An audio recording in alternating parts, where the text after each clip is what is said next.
Bonjour. Donc merci d'être venu à cette rencontre donc sous les auspices du Festival de Laval. Donc nous avons le plaisir pour cette rencontre qui va porter sur les écritures contemporaines du Maroc et en particulier sur la façon dont à travers ces textes, je dis ces textes parce qu'il y a 2 romans et un recueil de poèmes, la façon dont à travers ces textes va se constituer un portrait multiple, kaléidoscopique et diffracté d'un pays, le Maroc. Donc pour en parler, nous avons donc de ma gauche à ma droite Camille Hatimi, Hicham Lasri et Laïla Ouari. Donc trois auteurs qui ont des approches différentes, ne serait-ce que simplement du point de vue du genre, parce que nous avons 2 romans, Camille Hatimi pour La Houlette, Hicham Lasri pour Sainte Rita, et un recueil de poèmes, donc Cuisine intérieure de Laïla Ouari. Alors, avant de leur laisser la parole, quelques mots sur leurs livres respectifs. Camille Hatimi, vous êtes l'auteur de La Houlette. La Houlette, donc très rapidement, la Houlette du titre en question, c'est la Houlette casablancaise. C'est donc le journal dans lequel travaille le principal personnage, Dragan. Donc Dragan, comme son nom l'indique, est mi-serbe, mi-marocain. Et c'est cette question, donc c'est une des grandes questions, ça va être la question de son identité. Dragan est un journaliste qui va se trouver à la fois donc aux prises avec sa propre identité et aux prises avec ce que peut être le quotidien d'un journaliste marocain, et puis avec un des drames qu'on connaît hélas tristement beaucoup ces derniers temps, un attentat. Donc tout ça va se mêler pour un roman qui est à la fois une verve satirique, une certaine gravité, et qui est aussi une vue en coupe des questions politiques qui agitent le Maroc aujourd'hui, mais qui ont pu aussi l'agiter depuis les années 70. Voilà donc grosso modo. Hicham Lasri, donc, alors il s'agit aussi d'un roman, Sainte Rita. Donc Sainte Rita, c'est l'histoire de 2 jeunes femmes marocaines, Stilto et Rita. Donc ce sont 2 jeunes femmes irrévérencieuses, frondeuses, qui vivent ensemble. On pourrait dire 2 jeunes punkettes, pour le dire assez vite. C'est un roman, alors je vais utiliser le terme de post-moderne, qui n'est peut-être pas très juste, mais qui au moins résumera peut-être les enjeux de l'écriture. C'est une écriture qui est très marquée par le cinéma. Vous êtes cinéaste aussi, d'ailleurs on pourra voir votre film demain à Laval. Un roman donc qui se caractérise par sa très grande vitesse, son accélération, son montage cut, si j'ose dire. Roman dans lequel il va donc question de ces 2 jeunes filles, de leur joie frondeuse de vivre, de la violence aussi, de l'extrême violence qu'elles pourront rencontrer, et de la façon dont les questions du sexe, de la politique, du désir peuvent se mêler et finir de façon extrêmement dramatique. Voilà donc grosso modo. Et enfin, Laïla Ouari, donc, votre livre, donc Cuisine intérieure, est un recueil de poèmes. C'est un recueil de poèmes, de textes poétiques, on pourrait les qualifier comme ça, qui ont une métaphore centrale, c'est celle de la cuisine, prise au sens très très large. Je dis au sens très très large, puisque la cuisine, c'est à la fois le fait de préparer, c'est la question des sensations et des saveurs, c'est la question de la provenance aussi, et votre livre est aussi une méditation sur ce que vous appelez l'ici et l'ailleurs, sur la Belgique et sur le Maroc, et sur le fossé ou le rapprochement entre les deux, voilà, entre autres choses, dans ce recueil très riche de poèmes. Donc voilà, grosso modo, pour baliser un peu le terrain. Alors peut-être pour commencer à parler du Maroc, une question qui revient dans vos livres, c'est la question de l'identité. Qu'est-ce qu'être marocain? Elle se pose en particulier de façon cruciale chez vous, dans La Houlette, et en particulier à travers le personnage de Dragan, qui se qualifie lui-même d'alien identitaire. Alors, est-ce que ce personnage de Dragan, c'est évidemment son histoire personnelle, le fait qu'il soit donc de mère serbe, de père marocain, mais est-ce que son interrogation sur l'identité marocaine n'est pas une interrogation qui est partagée plus généralement par une grande partie des Marocains aujourd'hui? Je ne saurais pas dire, si c'est une question qui est partagée par une grande partie de la population. En tout cas, il y a au Maroc des gens, des personnes qui ont des identités multiples. Le Maroc est composé d'identités multiples. Et chez Dragan, enfin, cet aspect était exacerbé du fait qu'il a des parents de 2 nationalités différentes ayant des origines extrêmement lointaines, donc un père marocain et une mère serbe. Et chez lui, enfin, c'est le problème, enfin, ce problème de l'identité, il le découvre en quelque sorte parce que la question lui est posée à un moment donné par son psy, parce qu'à un moment donné, il se trouve en prise avec un psy nécessairement, qui lui demande est-ce que tu te sens plus marocain ou plus serbe? Et à cette question, il est totalement désemparé, il ne sait pas quoi y répondre.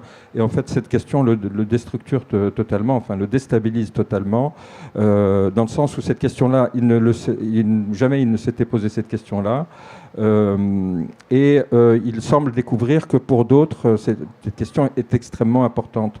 Et en même temps, il y a dans cette question-là une forme de intrusive et extrêmement violente quelque part, parce que qu'est-ce que ça veut dire de poser cette question à une personne, est-ce que tu te sens plus ceci ou cela? Ça revient aussi à se poser, demander, est-ce que tu préfères ta mère ou ton père? Est-ce que s'il y avait un conflit entre les 2 pays, est-ce que tu prendrais plutôt parti pour l'un ou pour l'autre? Et c'est donc des questions à laquelle Dragan, à un moment donné, est incapable de répondre ça ne te regarde pas. Merci. Alors, il me semble justement que cette dualité qu'éprouve Dragan, on la retrouve peut-être un petit peu chez vous, Laila Ouassri. Laila Ouari, pardon. Je pensais à un de vos textes dans Cuisine intérieure qui s'appelle Visage ou Miroir, dans lequel celle qui parle se regarde dans un miroir et parle du visage étranger qui peut apparaître aussi. Donc, est-ce que cette question du visage étranger qui peut apparaître quand on se regarde soi-même, est-ce qu'elle peut être aussi liée à cette question peut-être de la difficulté à envisager son identité? Oui, enfin, c'est toujours des questions récurrentes. Bonjour à tous déjà. Oui, comme disait, enfin moi, pendant que Camille parlait, je pensais aussi à la chanson de Barbara Nottingham, où s'il fallait prendre les armes, qu'est-ce qu'on fait dans ces cas-là? Enfin, moi, ça fait déjà... Enfin, moi, je suis arrivée à l'âge de 7 ans et ça fait... j'en ai 58, donc vous imaginez un petit peu, ça fait combien de fois qu'on m'a posé la question de l'identité? Alors, si je devais... Je m'excuse. Non, mais vous n'avez pas à vous excuser. C'est que... de toute façon, voilà, on est tout le temps... c'est pour ça qu'il y a un miroir dans un manuscrit. Enfin, je viens de finir je ne sais pas comment on peut appeler ça, autobiographie, autofiction. C'est à la lisière de beaucoup de choses. Et il y a aussi un psy et il dit mais vous êtes marocaine. Je dis de toute façon, quand on est marocain, on le reste à vie. On est marocain, on meurt marocain. C'est inscrit sur les papiers. Donc de toute façon, c'est comme ça. Moi maintenant la question parce que c'est vrai qu'on revient toujours à la question de l'identité. Je crois que moi j'ai des frères maintenant, frères et sœurs qui sont aux 4 coins du monde et je crois que tout le monde, enfin il y a une mixité, il y a un métissage. Maintenant ce qui se passe dans la vie de tous les jours et puis ce qui se dit dans les médias, enfin il faut toujours faire la part des choses, mais les gens ils vivent ce qu'ils ont à vivre, hein, de toute façon. C'est pour ça que cuisine intérieure, bien sûr la cuisine a une large part dans ma vie parce que j'adore cuisiner, mais c'est aussi une manière de dire énormément de choses et puis de parler de la vie tout simplement. Donc, et la vie, chacun peut s'identifier. Maintenant, on a chacun nos particularités, et tant mieux. Je dirais tant mieux, parce que moi, je n'ai pas à faire de choix. Quitte à être suspecte pour tout le monde, c'est pas grave. De toute façon, on en prend son parti à force. Donc je vis. Et l'écriture et la liberté que donne la poésie, parce que là, j'aborde 1001 choses de la vie, quotidienne, de la vie tout court. Et les mots, je les ai adoptés et je les adapte en fonction de mes désirs et de ce que j'ai envie de dire. Voilà, je veux dire, c'est très multiple. Merci. Il y a un mot que vous avez dit qui était kaléidoscopique. J'aime beaucoup le kaléidoscope. Quand j'étais petite, je trouvais ça magique. Et ça me va très bien. D'accord. Bon, donc kaléidoscope intérieur alors. Oui, ou de vie. Ok, merci. Alors, Hicham Lasri, la question dans votre livre se pose pour l'héroïne Rita d'une façon assez particulière. Lorsqu'on la rencontre, elle est en train d'écrire ou de tenter d'écrire une thèse sur Hassan II. Il y a des extraits de discours de Hassan II qui forment d'ailleurs des résonances assez amusantes avec le reste du texte. Alors, elle explique à un moment que le choix de cette thèse, c'est aussi une façon, à travers Hassan II, de se confronter à son père. Et c'est aussi peut-être une façon de se confronter à ce qu'elle-même peut être, c'est-à-dire une citoyenne marocaine. Bonjour. Pour moi, la question, c'est d'abord de comment écrire en fait dans une langue qui n'est pas ma langue maternelle en fait. C'est-à-dire moi, en tant que cinéaste, quand j'écris mes histoires, je les écris en arabe. La langue est un vecteur important, pas forcément de l'identité, mais en tout cas de quelque chose qui nous regroupe. Parce qu'au Maroc, on a beaucoup de Maroc. On a le Maroc du Nord, berbère, on a le Maroc du Sud, une autre berbéritude, on a le Maroc du Centre, on a des influences de français, de l'anglais, de l'espagnol, etc. On a toujours ce débat sur le Sahara occidental, etc. Donc c'est vraiment beaucoup de couches qui se superposent. Et le pouvoir, depuis toujours, a essayé de nous concasser, de faire de nous un bloc. Ça rappelle en fait quand on casse une voiture et qu'on fait une sorte de cube comme ça peut être une jolie œuvre artistique. Et le Maroc est porteur de ça. À la fois une fêlure, une blessure, à la fois un aspect qui est à la fois très très intéressant à observer. Donc pour moi c'est très intéressant de répondre à une question très simple. Comment raconter dans une langue qui n'est pas la mienne la joie de vivre en fait, la volonté, la rage de vivre des Marocains sans être en conflit avec le pouvoir en fait, sans que ça soit une motivation de départ en fait. C'est des gens, c'est des filles qui sont lesbiennes, qui essayent de vivre comme ils peuvent dans une société qui pour elles c'est inacceptable, c'est même inexistant, ça ne doit pas exister, il n'y a même pas de loi contre... Enfin, si, maintenant il y a des lois qui s'érigent contre l'homosexualité et tout ça. Donc voilà, comment travailler sur ça et sans en faire une sorte de plaidoyer contre ou pour en fait. C'est-à-dire, ce qui m'intéressait, c'est vraiment d'être dans l'humanité et c'est aussi le travail sur le film qu'on va avoir demain.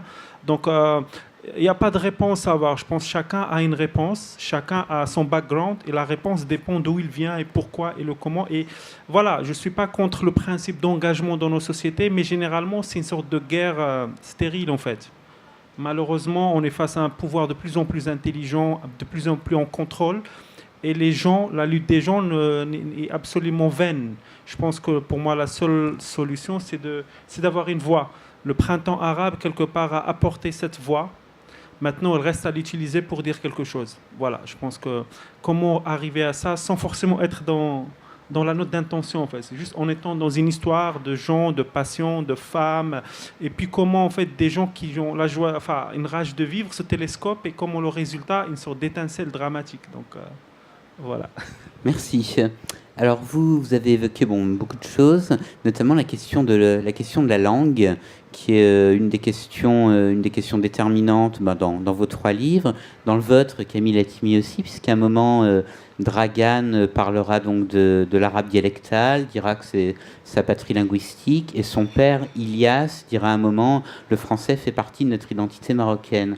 Donc cette diversité dont vous parliez tout à l'heure, ce kaléidoscope dont on parlait aussi, il est aussi linguistique. Oui, effectivement. Le Maroc, enfin, est plurilingue. Donc on a effectivement l'arabe, on a le berbère, et également le français. Et le français qui est également très présent dans la littérature et depuis toujours. Enfin,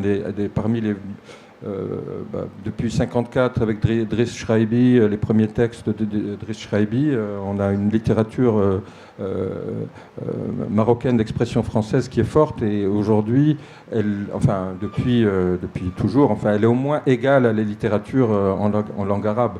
Donc ça a toujours été très présent au Maroc. Et en tout cas, pour moi, je dirais même que c'est ma langue. C'est-à-dire que, ayant étudié dans un lycée français au Maroc, ayant grandi au Maroc, l'arabe dialectal que je parle est donc une autre couche linguistique pour moi. Mais après se pose effectivement la question d'exprimer en français des pensées ou un mode de pensée qui se dit ou qui s'exprime en arabe par rapport à un texte comme le mien, notamment dans les dialogues. Dans les dialogues, j'ai toujours... enfin, je pense en darija, en arabe dialectal, les dialogues, et ils sont écrits après retranscrits en français. Mais, et donc ça fait partie du kaléidoscope un peu on a ça dans plusieurs sens. On a d'un côté des gens qui sont plutôt francophones et pour lesquels l'arabe c'est un peu pas vraiment une deuxième langue, mais il y a la langue darija, la langue de la rue, la langue quotidienne finalement, la langue du quotidien. Et puis il y a l'arabe, littéraire, classique. Et il y a ceux qui ont fait des études en arabe classique et pour lesquels le français est une deuxième langue ou une langue... voilà, donc il y a toutes ces dimensions-là qui sont présentes au Maroc. Et le père en parle à un moment donné parce que le politique au Maroc, à un moment donné, a joué de cette question de la langue comme vecteur national, et ça a créé un certain nombre de problèmes en termes d'efficience pour les études, c'est-à-dire qu'on a des personnes qui auraient étudié en arabe, parce qu'il y avait des politiques d'arabisation, et qui se sont retrouvés face à des enseignants en fac qui, eux, avaient appris en français. Donc là, ça crée une espèce de rupture et d'espèce de clash au niveau de la continuité dans les apprentissages qui est très problématique. Et c'est ce que aborde le père de Dragan à un moment donné. Merci. Alors justement, cette question d'une d'une pluralité des langues, elle se pose aussi dans la question des rapports au texte, qui nourrissent vos propres livres. Et par exemple, Laila Ouari, je me suis posé la question, un de vos textes s'intitule Oriental. Et il est question, donc ça commence par une histoire de thé, et ensuite il est question de livres introuvables. Alors je me demandais si par là vous désigniez tout ce qui était la poésie arabe classique.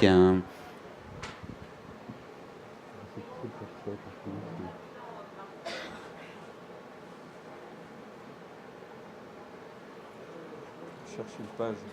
Je crois que c'était vers la fin.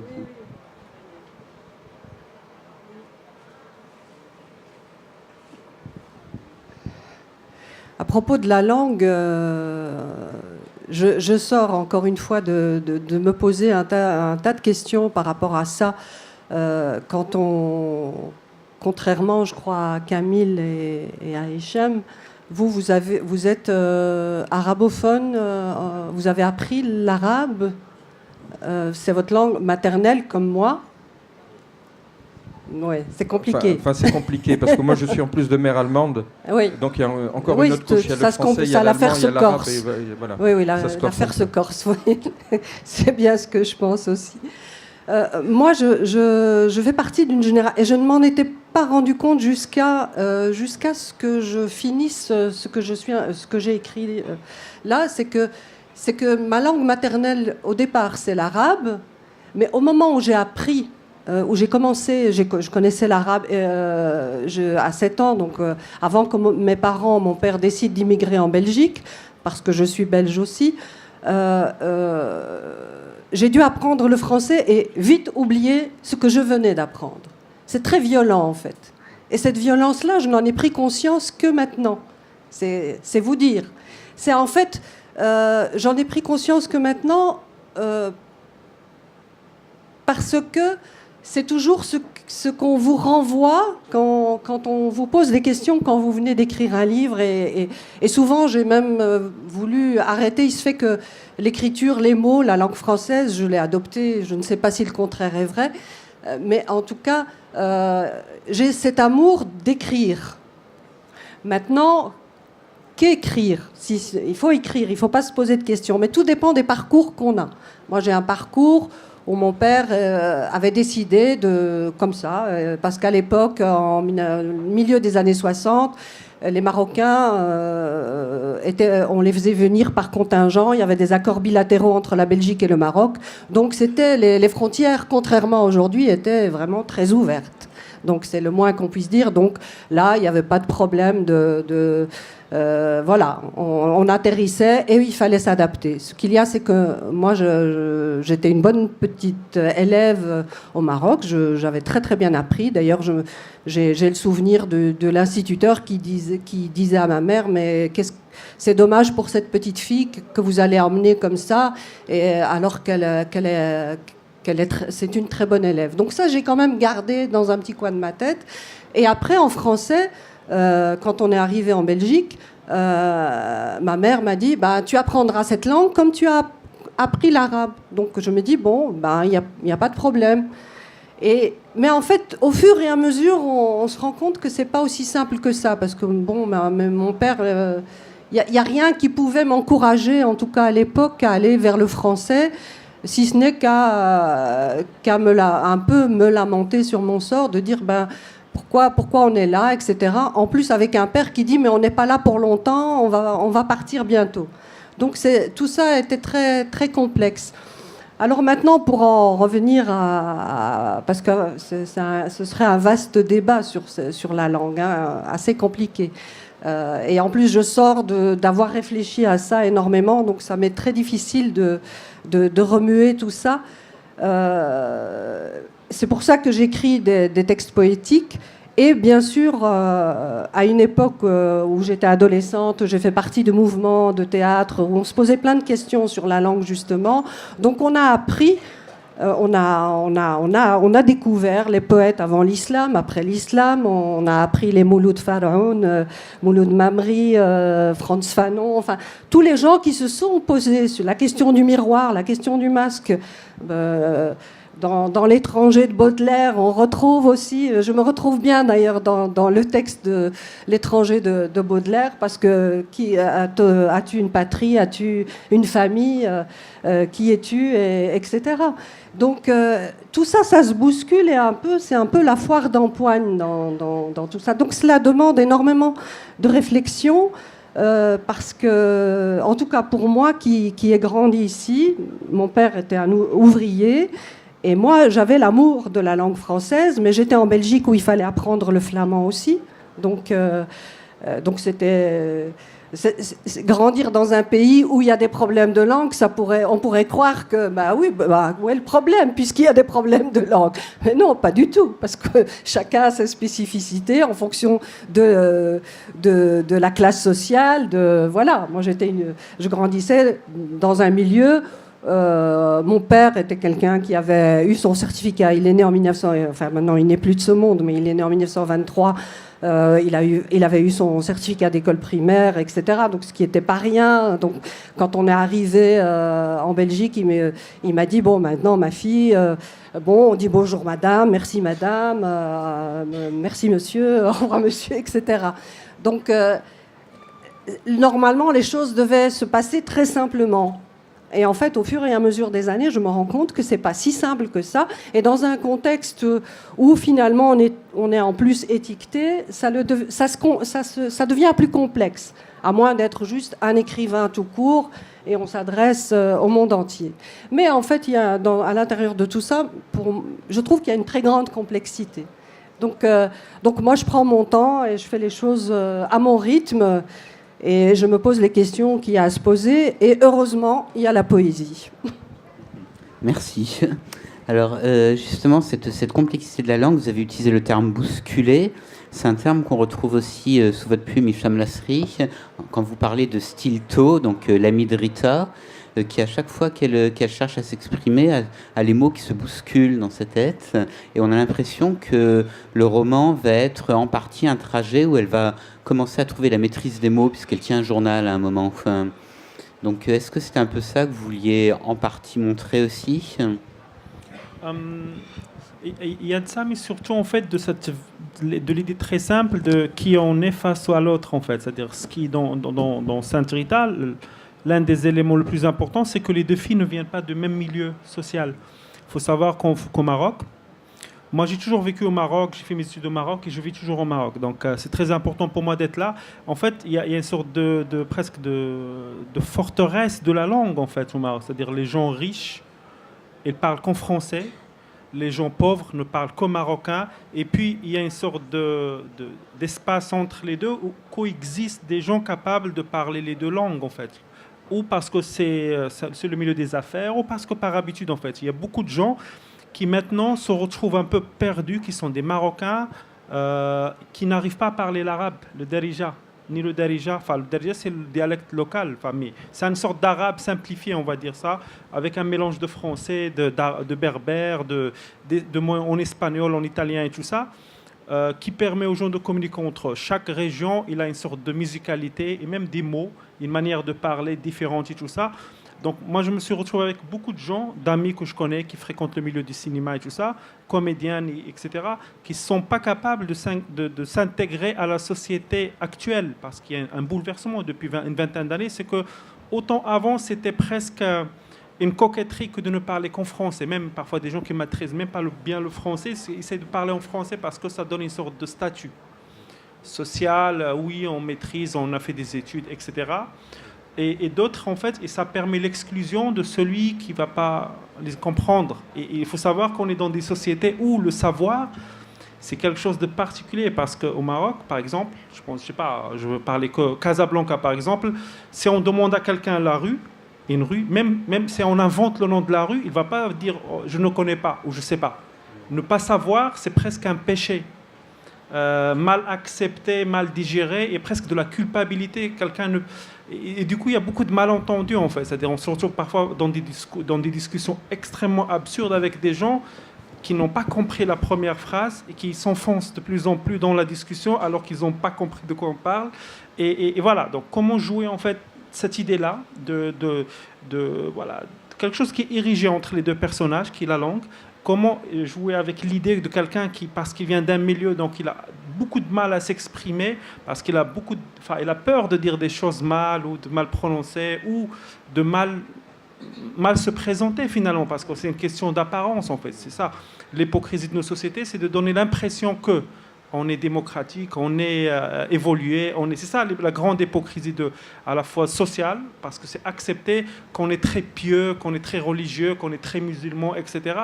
C'est ça, c'est au corps même de ce qu'on pense être et de ce qu'on est vraiment. Donc pour moi le texte, pourquoi l'invocation de Hassan II, c'est parce que il y a 30 ans, il a presque... Voilà, ce que j'ai raconté, ce que j'ai mis comme extrait, c'est des choses vraiment été formulées par Hassan II dans les années 70-80 et qui sont presque des prémonitions des choses qui se sont passées après. Parfois, c'est extrêmement ironique, parfois, c'est presque effrayant, en fait, de prescience et tout ça. Donc, comment raconter tout ça sans forcément, justement, être ni dans l'indignation, ni même dans l'attaque, en fait. Comment faire de la langue quelque chose qui permet aux deux personnages qui s'aiment, qui ont une émotion forte entre elles, mais qui n'arrivent pas à communiquer réellement. Parce que c'est ça, en fait. Ils n'arrivent pas à être. Parce que l'un des deux partenaires, en fait, il a un complexe d'infériorité. Voilà, c'est ça l'élément le plus important dans l'histoire. Donc voilà, c'est-à-dire comment jouer de ça.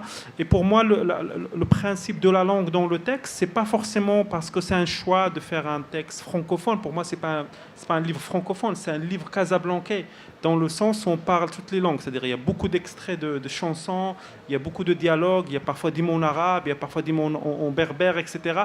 Et l'idée, c'est pas forcément de faire à la fin un glossaire pour expliquer ce que veut dire chaque mot. C'est vraiment d'inventer cette idée-là de perturbation aussi quand on lit. C'est comme Orange Mécanique, le livre. C'est-à-dire on lit quelque chose, une sorte de new langue comme ça, très étrange qu'on comprend parce qu'on suit la musique écrite en fait par l'auteur. Donc voilà, c'est ça qui m'a intéressé. À un moment, Rita, enfin à propos de Rita, s'écrivait Rita aimait bien mélanger l'ADN littéraire. C'est un peu ça que vous voulez dire aussi, mélangeur d'ADN littéraire. Pas que littéraire en fait, c'est-à-dire il y a l'ADN littéraire, musical, cinématographique. Voilà, il y a une sorte d'invocation de beaucoup de choses qu'on pourra qualifier simplement de pop culture en fait. C'est quelque chose qu'on partage tous maintenant. On a presque une sorte de langue qu'on partage partout à cause des réseaux sociaux, etc. C'est des codes.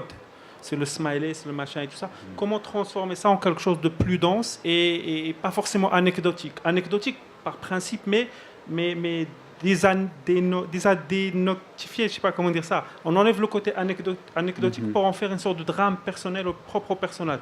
Parce qu'ils sont jeunes, parce qu'ils appartiennent à une autre époque. Et moi, je suis toujours étonné quand je tourne avec des comédiens très jeunes, qui ont la vingtaine, etc.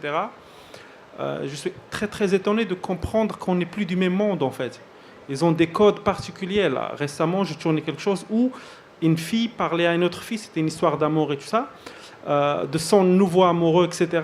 Et il lui dit, en fait, c'est quelqu'un qui fait le buzz sur Internet, et il a 300 likes pour ses photos. C'est une valeur, en fait. C'est comment en fait, ça devient une valeur, alors que pour nous, moi, je ne suis même pas sur Facebook, ça ne m'intéresse même pas. Donc voilà, c'est comment être dans ce monde-là aussi et raconter des choses qui soient de l'intérieur, qui soient pertinentes par rapport à ce prisme-là. Dans 20 ans, ce sera autre chose. Il y a 20 ans, c'était autre chose. Comment, à ce moment-là, ça fonctionne? Je pense que ce qui est intéressant actuellement pour nos sociétés arabes, en tout cas, c'est qu'on est dans une sorte de magma comme ça. On est nulle part, en fait. C'est-à-dire, après les printemps arabes, on n'a pas fini de régler ça. Il y a quelque chose qui est encore plus complexe qui vient. On ne sait pas où on va. Il y a le fondamentalisme religieux qui s'installe et qui se refroidit parce qu'il a démontré la limite officielle de sa politique, etc. Donc, c'est très, très intéressant de venir juste avec une sorte d'histoire un peu à côté sur une histoire d'amour homosexuel entre deux femmes dans un pays où l'homosexualité est une maladie qui n'existe pas pour eux.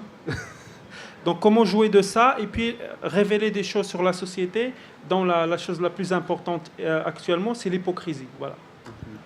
Alors, cette hypocrisie... Je peux rajouter juste quelque chose qui rejoint un petit peu. C'est bon, moi, je suis d'origine marocaine, mais dans le langage, il y a quand même quelque chose qui est très riche. C'est parce qu'on est quand même issu d'une tradition orale aussi, et aussi il y a un langage très imagé.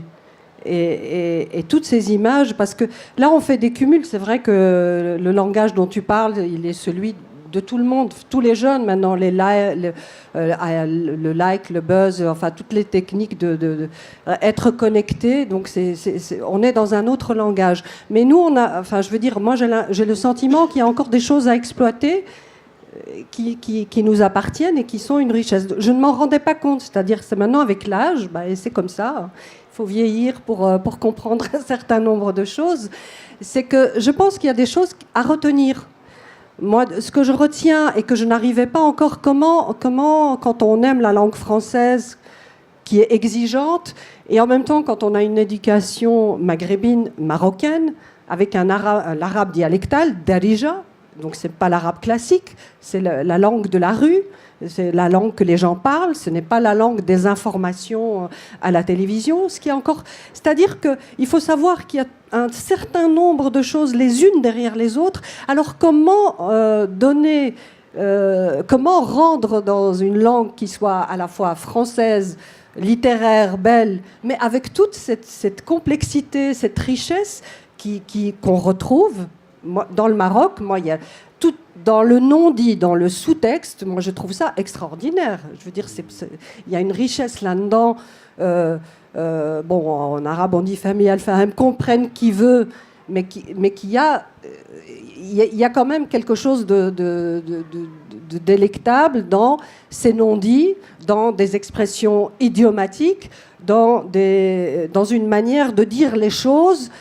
Parfois en douceur et parfois avec beaucoup d'humour. Alors comment retrouver cela ? Je pense qu'il y a des jeunes aujourd'hui, Hicham, toi, et d'autres qui... Toi, tu as un langage aussi, je pense, cinématographique, et tu essayes, je suis sûre qu'il y a des choses que tu captes là-dedans, que tu retransmets en film beaucoup plus facilement que si tu devais les écrire dans un texte littéraire. Enfin, il me semble, parce que moi, j'ai eu cette difficulté-là, mais en même temps, c'est très savoureux. Alors, c'est une recherche, et certainement pas à abandonner. Mais c'est aussi comment la transmettre à un plus large public qui serait prêt à accepter ça aussi. C'est-à-dire cette façon de... Moi, je parle... c'est pas bilingue, c'est un bilangage pour moi. Donc, et ce bilangage, comment le traduire dans une langue littéraire française qui soit savoureuse et qui soit comprise. Donc ça va demander un certain nombre de temps. Il faut toujours du temps pour tout. Donc il faut savoir être patient et puis écrire et œuvrer pour ça. Parce que moi, quand j'ai appris à écrire, ben évidemment, j'étais influencée par les textes de Prévert. Enfin, il y a tous les auteurs. Enfin, moi, quand on a un parcours comme le mien, on est obligé de savoir, d'apprendre tout. C'est-à-dire que ce soit en art. Si je m'intéresse à la peinture, ben je me dis oui, mais je suis marocaine. Alors quels sont les peintres marocains ou les peintres étrangers? Donc ça m'intéresse aussi. Donc on se retrouve avec un besoin de savoir des choses, mais énorme, quoi, qui fait qu'il faut qu'on travaille avec tout ça. Quand on écrit, il faut travailler avec tout ça. Mais c'est comment le transmettre après, avec toutes ces saveurs très différentes, mais comment le rendre par écrit. Donc je m'évertue un petit peu à le faire, mais je vous assure que c'est une tâche assez ardue. Merci. Alors, vous parliez donc de bilangage, et alors malheureusement, et ça me permet de rebondir sur ce que vous avez dit, Cham Lasri, sur cette question de l'hypocrisie. Il y a aussi une forme de monolangage, si j'ose dire. C'est le langage de la presse, ou en tout cas d'une certaine presse, qu'on retrouve alors dans votre livre, dans La Houlette. En partie, Dragan travaille donc pour un journal qui s'appelle La Houlette Casablancaise, qui est, je vous cite de mémoire, donc peut-être en déformant un petit peu, qui est un antre de la servilité où règne la propagande nationaliste et une des conceptions les plus démocratiquement abétifiantes.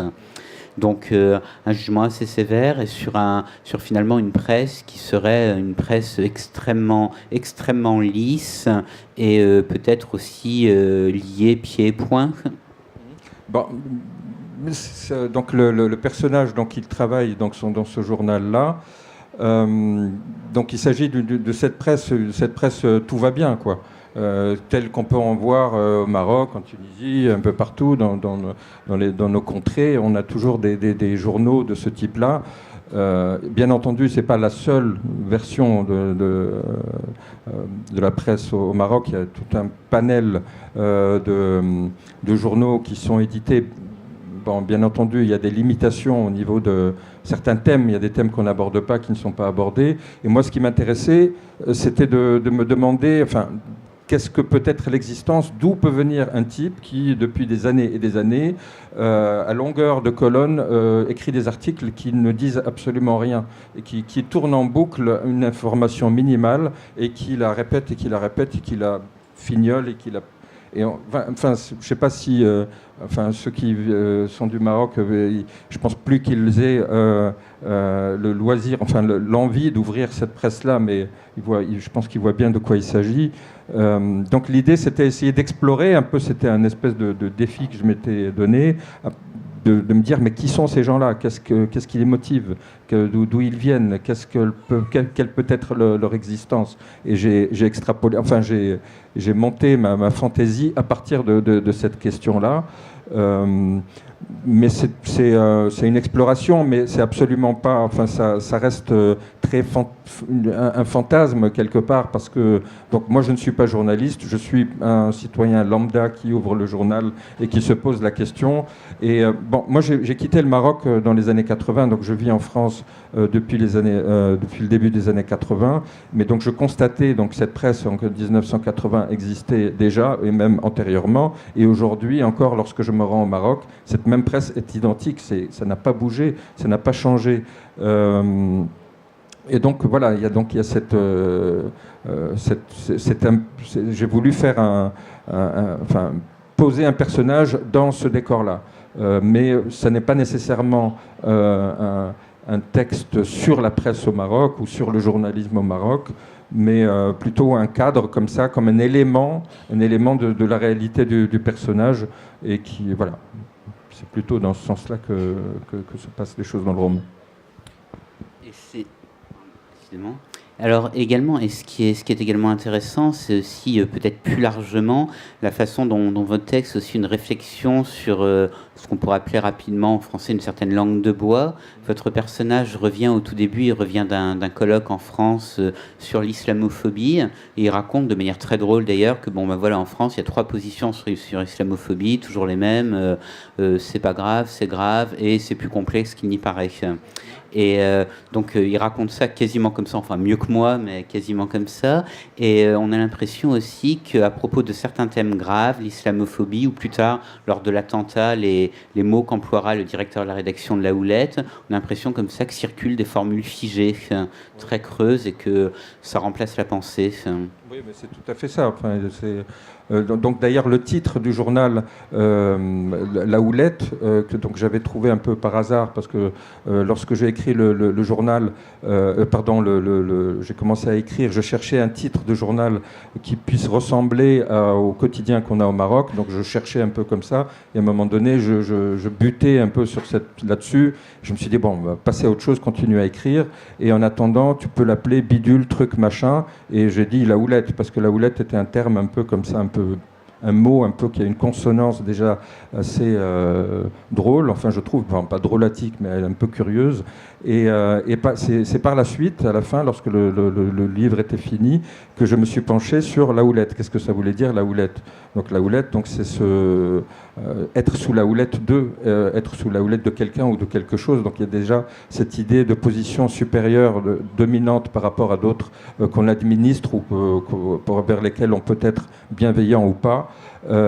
Et en plus, il y avait ce côté du bâton de berger, enfin du bâton, c'est une figure biblique, la houlette, c'est ce bâton recourbé à son sommet et qui permet donc de récupérer les brebis égarées lorsqu'elles sont tentées par des élans de liberté ou d'aller gambader dans des contrées où elles ne devraient pas aller. Et donc le journal porte ce titre de la houlette. Et je me suis un peu perdu dans mon explication et je ne sais même plus si ça répond à votre question ou pas. En partie, oui. Donc, effectivement, cette idée d'une domination de la pensée. Voilà, et c'était, voilà, j'en revenais un tout petit peu, un peu à ma question sur cette idée de domination de la pensée. On a le sentiment, en vous lisant, qu'elle se retrouve aussi dans la façon dont un certain nombre de mots tout faits arrivent automatiquement plaqués et remplacent la pensée sur des thèmes graves comme l'islamophobie, les attentats, des choses comme ça. Oui, enfin c'est d'ailleurs, enfin, de ce que je disais tout à l'heure par rapport donc à ces articles qui se développent comme ça sur plusieurs pages avec un non-contenu, c'est justement parce qu'ils sont truffés de ces formules toutes faites qui sont des non-pensées, mais qui remplissent une sorte de vide, quoi. Donc c'est tout à fait ça. Donc c'est l'invitation à ne pas penser, mais je pense que c'est une ficelle très très usée. Et, donc, et la question qui se pose encore, c'est qui peut encore lire des journaux comme ça? Comment se fait-il qu'ils soient encore édités, publiés et en grand nombre et on se demande à qui ça s'adresse? Parce que ça ne peut pas trouver des lecteurs. Enfin, j'imagine pas du tout. Donc c'est encore un des paradoxes, enfin, des choses qui, moi, dans la réalité marocaine, me surprend toujours et encore. Il y a le sous-texte. La vérité est ailleurs. Enfin, je veux dire, ce qui se dit ne se dit pas dans les journaux. Oui. Il se dit entre les gens. Mais ça, c'est pour d'autres raisons qu'on connaît tous, enfin, il me semble. Hein. Oui. Donc, ceci dit, la langue de bois, elle n'est pas qu'au Maroc. Hein. Je veux dire, dans les médias, je veux dire, je sais pas, c'est quand même affligeant. Moi, je regarde plus la télé, hein, ça ne m'intéresse plus. Hein.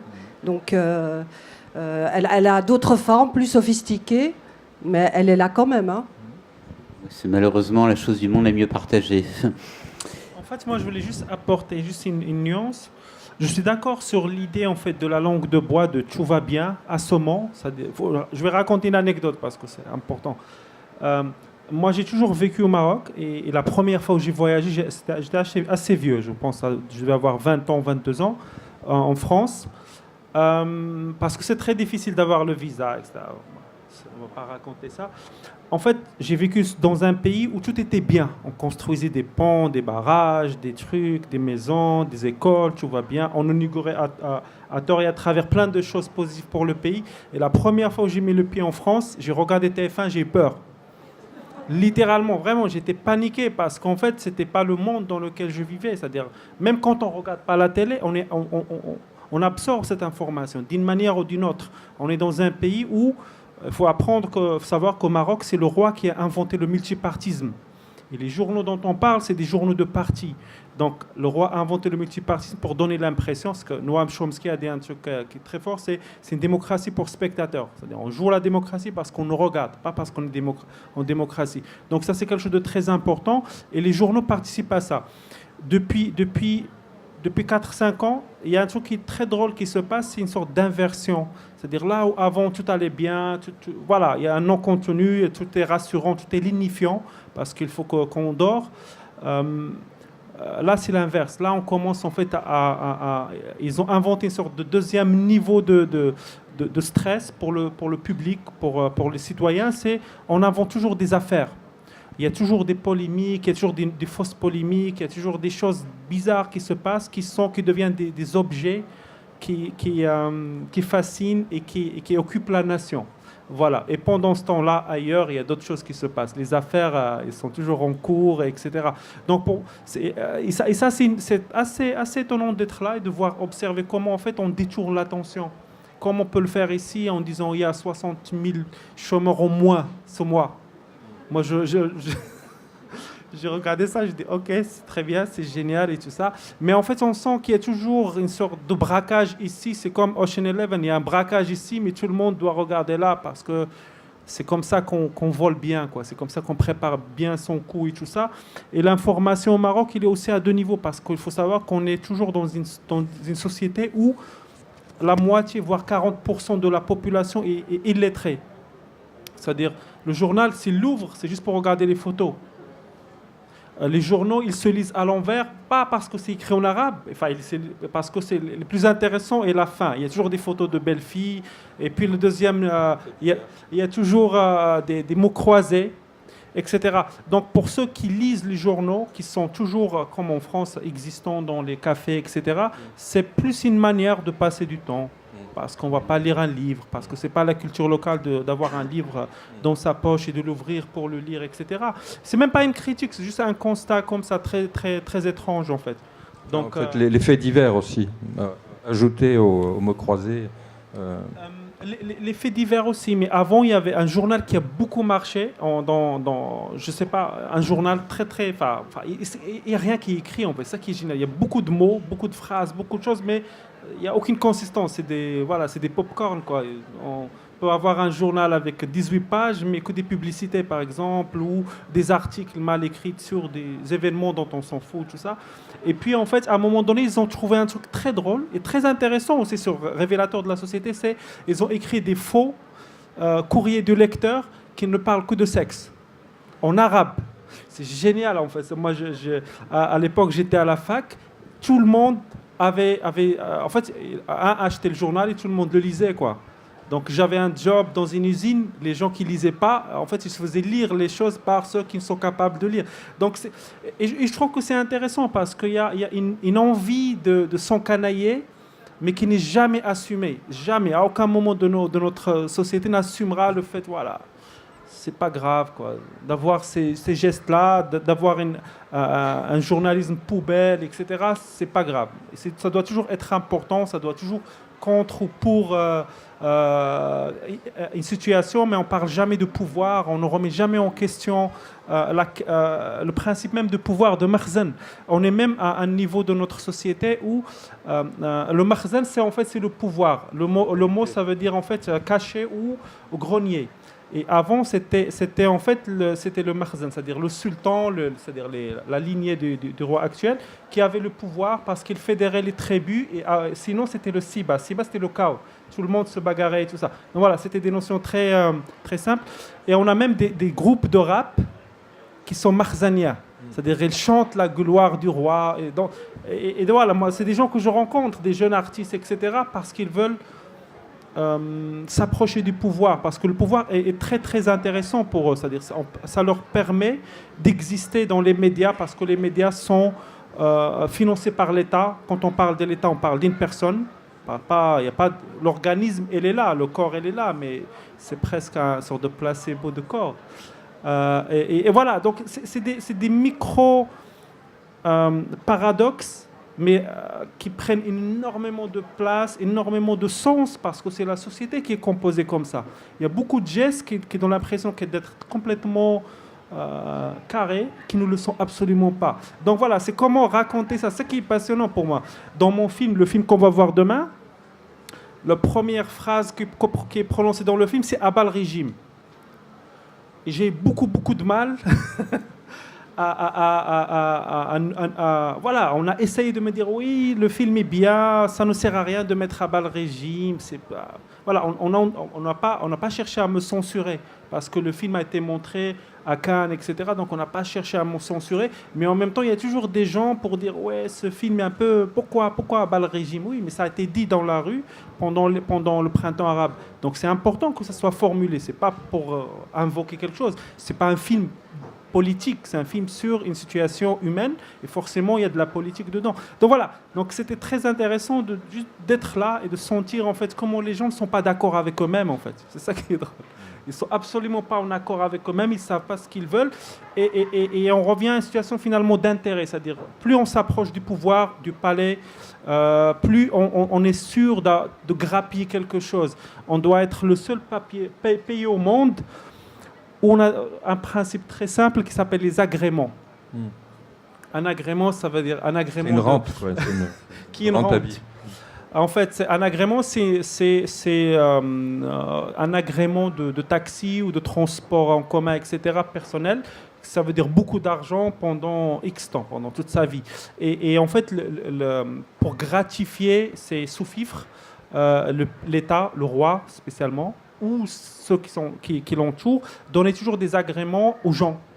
C'était une gratification. Et donc, du coup, c'est devenu une sorte de monnaie d'échange ou d'extorsion ou de racket, ou etc., etc., etc.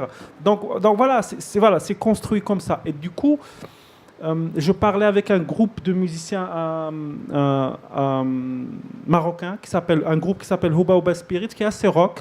Je pense qu'elle est assez connue. Elle est assez frondeur, en fait. Ils ont écrit une chanson qui s'appelle Grima Awards. C'est-à-dire tout ce que font les gens pour avoir l'agrément, pour bénéficier d'une donation royale, etc., etc.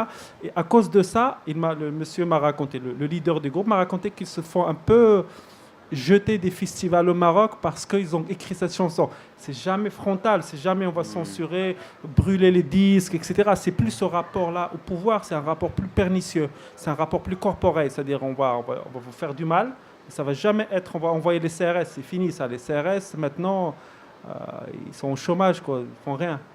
Donc voilà, c'est comment rendre tout ça en français, ou en arabe, en anglais. Donc je sais pas en fait, c'était une question. Okay. Merci. Alors malheureusement, on pourrait continuer longtemps. Il y a encore. Ouais, voilà. Donc malheureusement, donc on va devoir arrêter. Cela dit, y aurait-il des questions dans le public pour un de nos trois intervenants? Oui? Non? Même des questions de côté ou des questions frontales, comme vous voudrez? Non, personne. Bon, alors dans ce cas, il ne me reste qu'à vous remercier et également à vous remercier tous les trois. Merci.